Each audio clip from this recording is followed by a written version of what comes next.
I had the paints out on the table when I realized I had not touched them in 3 weeks. Just sitting there. The little tin of watercolors my granddaughter gave me. 12 colors. Some of them I had never even opened. The water in the jar had gone cloudy. That gray-brown color water gets when you have mixed too many things into it and left it too long. I had meant to change it out. Kept walking past and meaning to. I stood there looking at that jar and I thought, when did I stop? And then I thought, why did I not notice? My name is Adeline, 91 years old. I know. People hear that number and they get a certain look. Somewhere between impressed and uncomfortable, like they are not sure whether to congratulate me or feel sorry for me. Like a car with too many miles on it that somehow has not broken down yet. I am not broken down. I want to say that clearly. I am slower than I was. Things hurt that did not used to hurt. I do not always sleep through the night. But I am here, I am thinking, and I know exactly where I am and why. That took a while. To be able to say that without flinching. My husband passed 4 years ago. We were married 53 years. I will not spend too long on that part. It is not really what this is about. What this is about is what happened after. What I almost did. What I almost let happen to myself without quite realizing it was happening. His name was Bernard. Bernie mostly, big man. Took up a lot of space in a room without meaning to. When he died, it was his heart, quick. The way the doctors always say is the good way to go, though I am not sure who decided that. When he died, the house got very large, very fast. 53 years of 2 people in a space, and then 1 person. You would think you would feel the extra room. Instead, you feel the wrong kind of empty, like a word you forgot in the middle of a sentence. You know something was supposed to be there. You just cannot get to it. I did not know what to do with the quiet. I mean that in the most ordinary way. I did not know what to do with Tuesday afternoons. I did not know what to do with the extra half pot of coffee I kept making out of habit and then pouring down the drain. I did not know what to do with the television. Bernie always chose what we watched, not in a bossy way, just in a this is what he wanted way.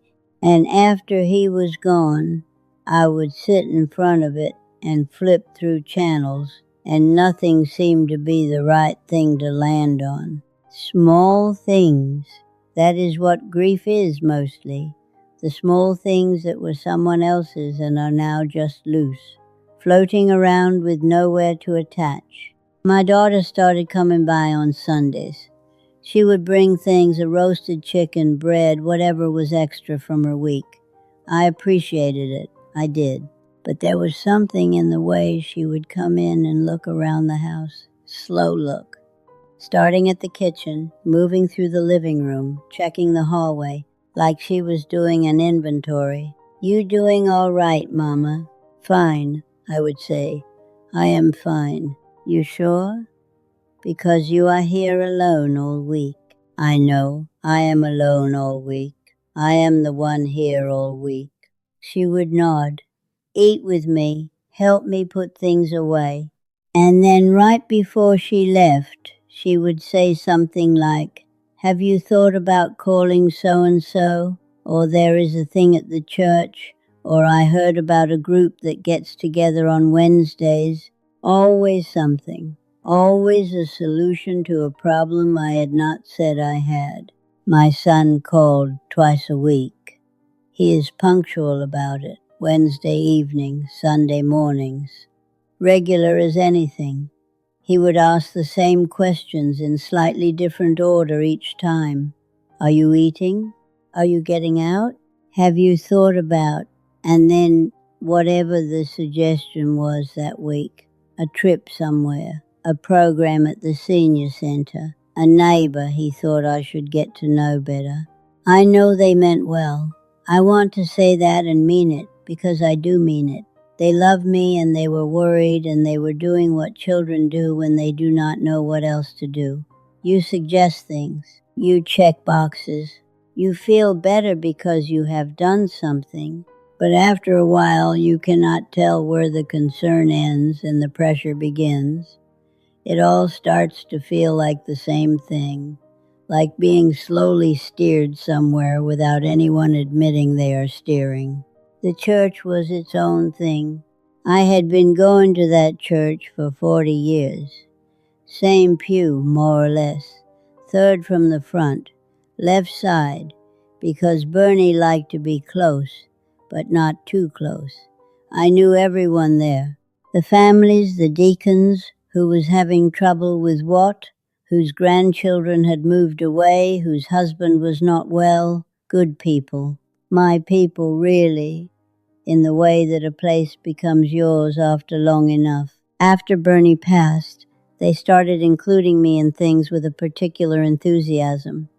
Activities I had never been invited to before suddenly had my name on them. A dinner the first week, a day trip the second week, luncheons after the second service that I had not known existed until suddenly I was being invited to all of them. I went. It seemed rude not to go. I sat at those dinners and looked around, and I understood after the second or third one what they were. They were not just dinners. They were arrangements, careful, kind, well-meaning arrangements, where single women of a certain age sat across from single men of a certain age, and everyone pretended it was just a dinner. I am not criticizing. It comes from a good place. It comes from a belief that being alone is the problem and pairing is the solution. And if you love someone, you try to solve their problems. I understand that. I just was not sure I agreed with the diagnosis. That is where I met him. I will call him Gerald. That is not his name, but it is close enough. He was 74, widower, retired, had a pension, owned his place outright. He was attentive, asked me questions about my life and listened to the answers, which is rarer than it should be. He laughed at the right moments. He called when he said he would call. He was, by any reasonable measure, a decent man.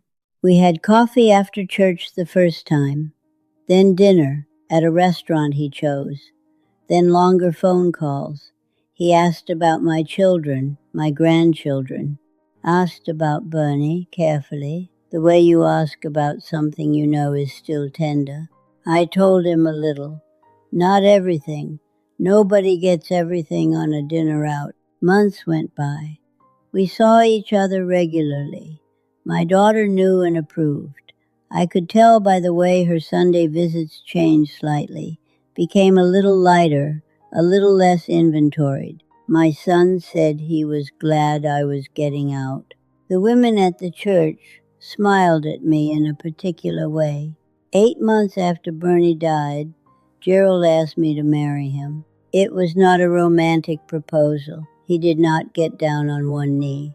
We were sitting in my living room after dinner, and he said something like, "We are both alone.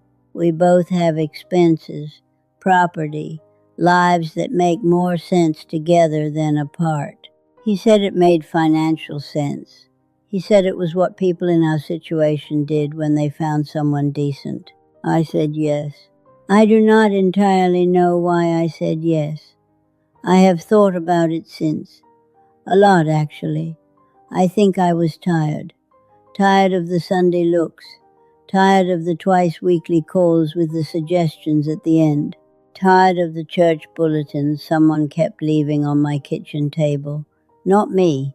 I never put them there. They would just appear, circled in pen, activities circled in someone else's handwriting. Tired of being a problem everyone around me was trying to solve, and Gerald made the problem go away. That is not a romantic thing to say. It is the true thing. I also think, and this is harder to admit, I think I was afraid, not of being alone, I was not afraid of being alone, as it turned out, though I did not know that yet. I was afraid of what people would think if I stayed alone, that I had given up, that I was one of those women who says she is fine when she is not, that the quiet in my house meant something broken rather than something chosen. So I said yes, and immediately everyone around me relaxed. My daughter, my son, the women at the church. Everyone exhaled at the same moment, like they had been holding their breath for 8 months, and I had finally given them permission to breathe. That should have told me something. It did not yet. We started planning. Small ceremony, family only mostly, with some church people. Reception at the church hall, a Saturday in the spring. My daughter threw herself into it. She has that quality. When she decides something is good, she commits to it completely. She found a dress for me at a shop downtown. Ivory, not white, appropriate, she said, for a second wedding. She called the hall about tables. She talked to the florist. And Gerald started coming over more.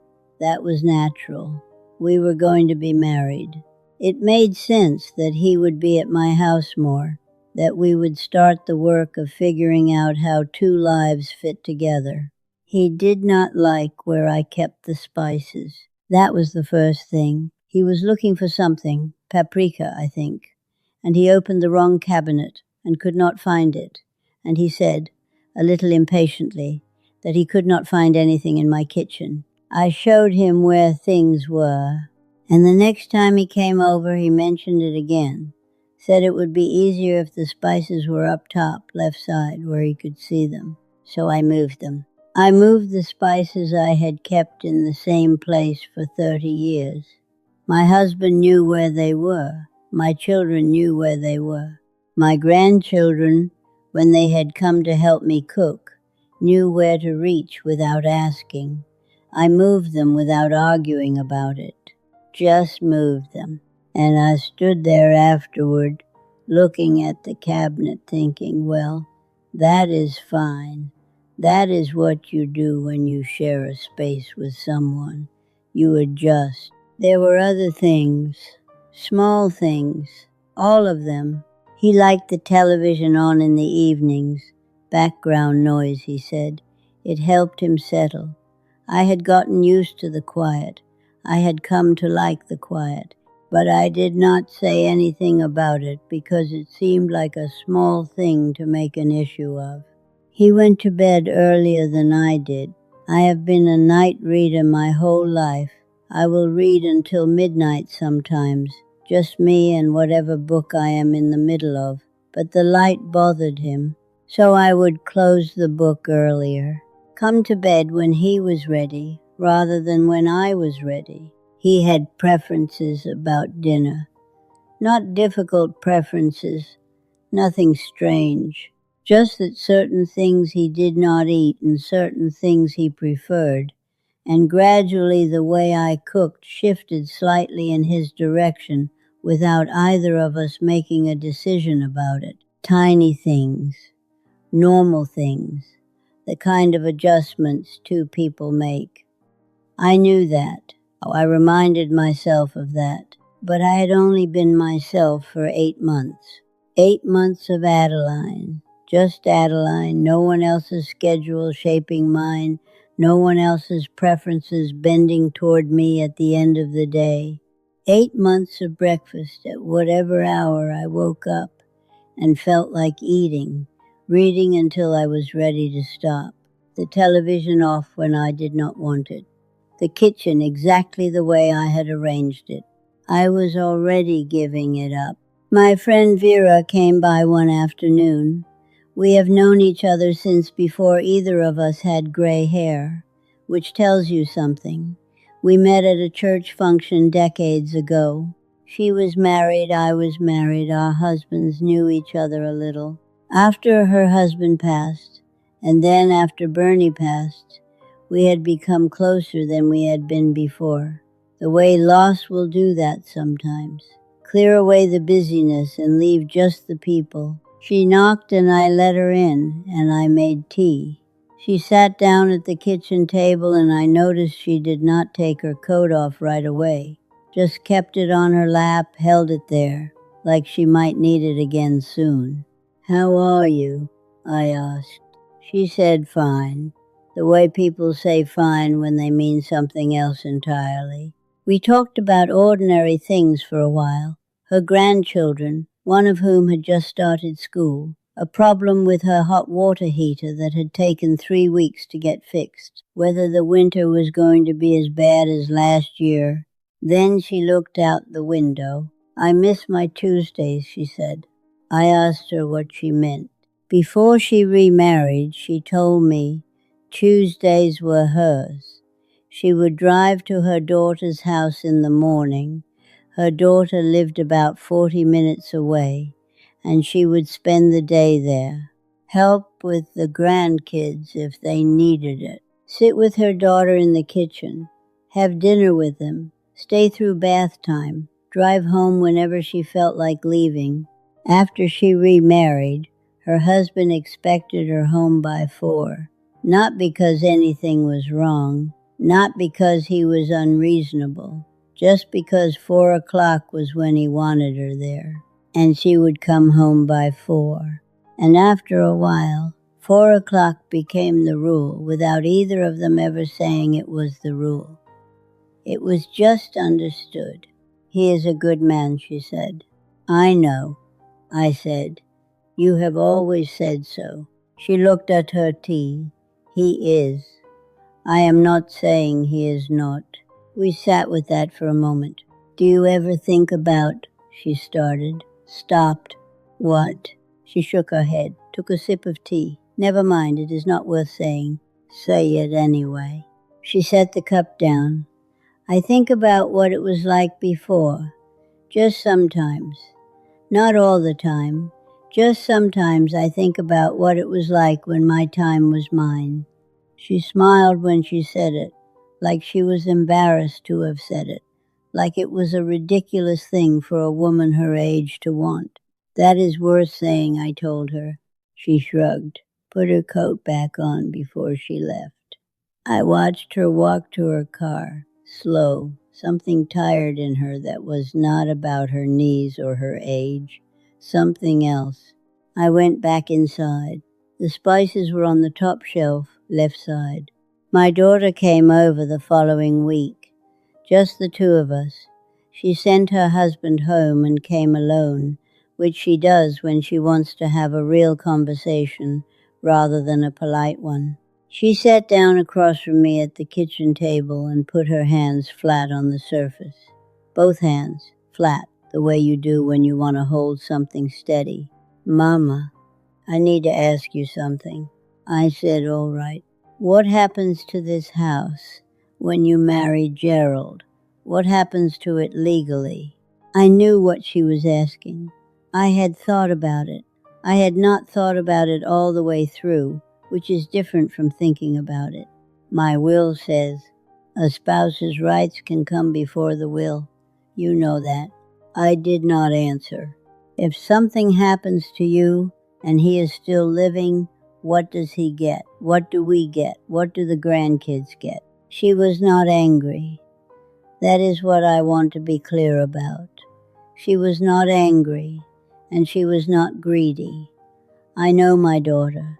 She had watched women in our family make decisions that cost them everything, and she had watched the children of those women spend years untangling messes that did not have to be made. She was scared, plain scared. "Your father and I spent 30 years paying off this house," I said. Not to argue with her, just that is what came out. "I know, Mama, everything in it, everything we saved. That was supposed to—" "I know what it was supposed to be," she said, quietly. "That is why I am asking." We did not speak for a few days after that. I told her she was being selfish, which was not fair, and I knew it was not fair when I said it. She was not being selfish. She was being right.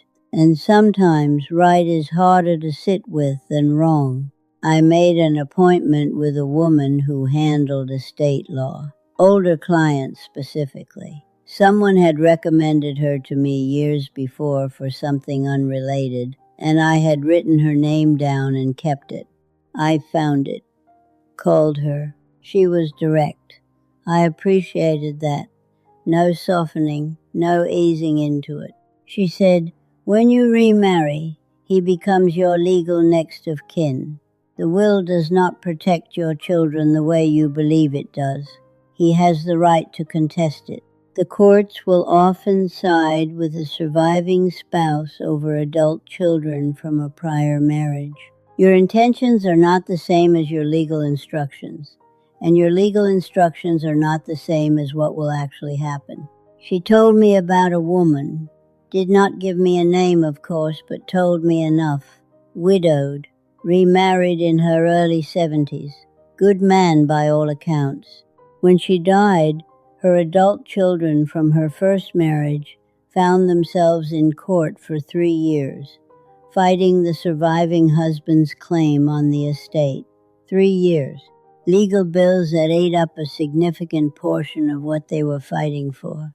In the end, what their mother had intended them to have, what she had built and saved and set aside across a lifetime, a large part of it went elsewhere. Those children will never recover from that, she said. Not financially, and not in the other way either. The way it changes how you remember someone. I drove home, sat in the driveway of my house, the one Bernie and I had paid for room by room, year by year, the one I had raised my children in, and I sat there in the car longer than I meant to. Gerald called that evening. We talked about the ceremony, who was sitting where, whether the hall had enough chairs for everyone. Ordinary things, necessary things. I listened and I answered, and the whole time I was thinking, I am 3 weeks from signing away something I cannot get back. I was not thinking about the money. Well, I was thinking about the money because I am not a fool and the money matters. But I was also thinking about something else. Something I was only beginning to understand I had and might not have language for yet. It was early the next morning. I had barely slept. I got up before the light really came, and I went to the kitchen and I stood at the counter with my coffee, and that is when I saw the table, the paints, the tin of watercolors my granddaughter had given me, the brushes she had wrapped in tissue paper, the jar of water gone that gray-brown color. I had started painting after Bernie passed. That surprised me, actually. I had not painted since I was young, since before we were married, since before children and jobs and all of it. My granddaughter had brought over some supplies one afternoon. She is artistic herself, and said, "Why do you not just try?" I said I had not done it in years. She said that was fine. She left the tin and the paper, and she went home. That first afternoon I sat down at the kitchen table and I opened the tin and I just started. Did not have a plan, just started moving color around. It looked like nothing in particular. A field, maybe, if you squinted. Some blue-gray in the upper half that might have been sky. I did not care that it looked like nothing in particular. That was the thing I had not expected. I was not doing it to produce something. I was doing it the way you hum a song without knowing you are humming it, just because something in you wanted to. My granddaughter came back a few weeks later and I had a stack of them. 6, 7 paintings, all small, all unpretentious, all just color and shape finding their own way. She looked at them one by one, took her time. "Grandma," she said, "these are something." She did not say what. I did not ask. I kept going. Saturday mornings mostly, or whenever the light was right and I had an hour and nobody was coming. It was mine. That is the only way I know to say it. It was mine in a way. I had not had something be mine in a very long time. And now I was standing at the kitchen table looking at the cloudy jar and realizing I had not done it in 3 weeks. I thought about when I had stopped, and what I realized, not dramatically, just plainly, the way you realize you have been holding your breath, was that I had not stopped because anything happened. I had stopped because Gerald was around more. When he was there, I did not take the tin out. And when he was not there, I was thinking about the next time he would be there. And the painting just slipped sideways and disappeared. He did not know I painted. Not really. I had mentioned it once in passing, and he had nodded and said that was nice, and that was the end of it.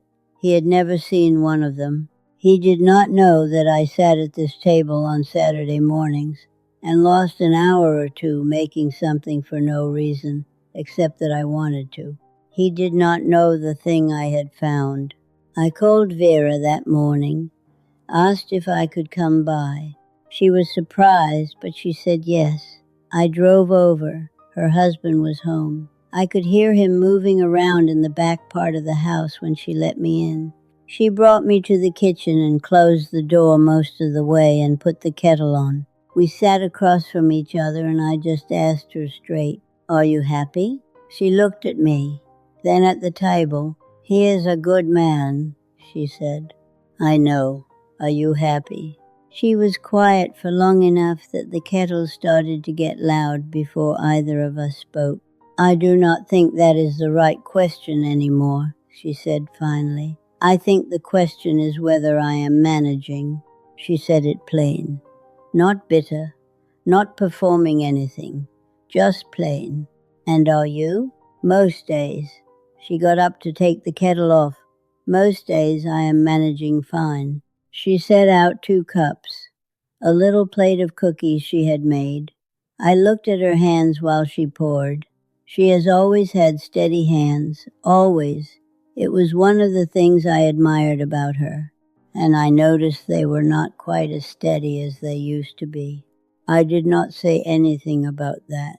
We drank our tea, talked about this and that, her granddaughter's school play, a trip her husband wanted to take that she was not sure she could manage with his back the way it was.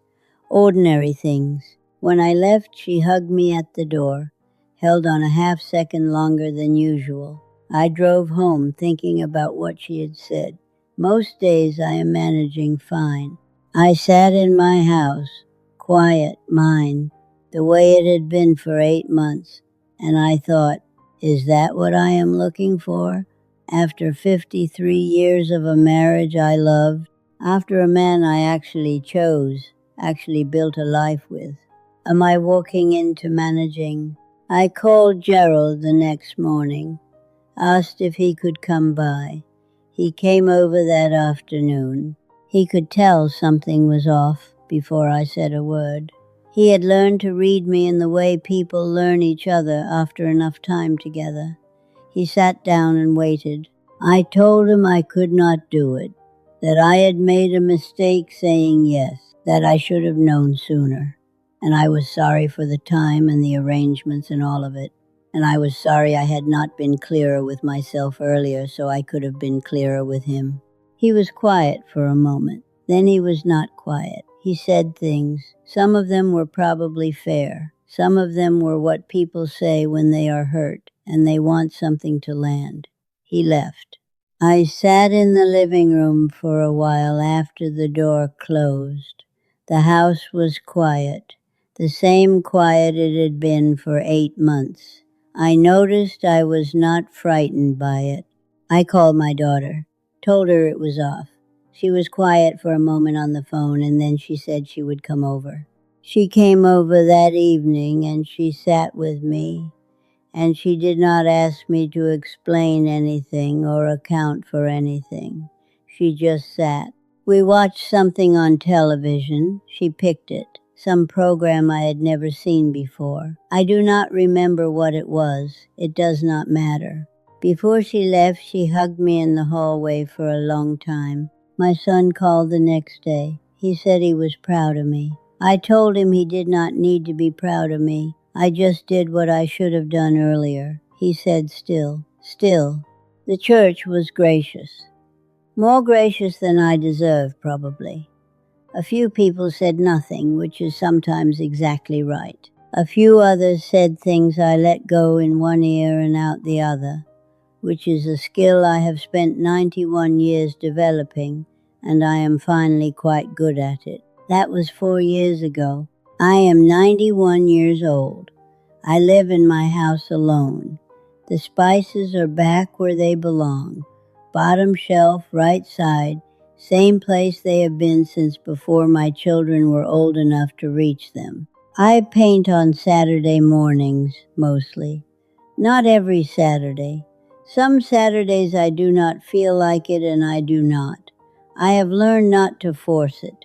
When it is forced, it comes out tight and careful, and it loses the thing that makes it worth doing.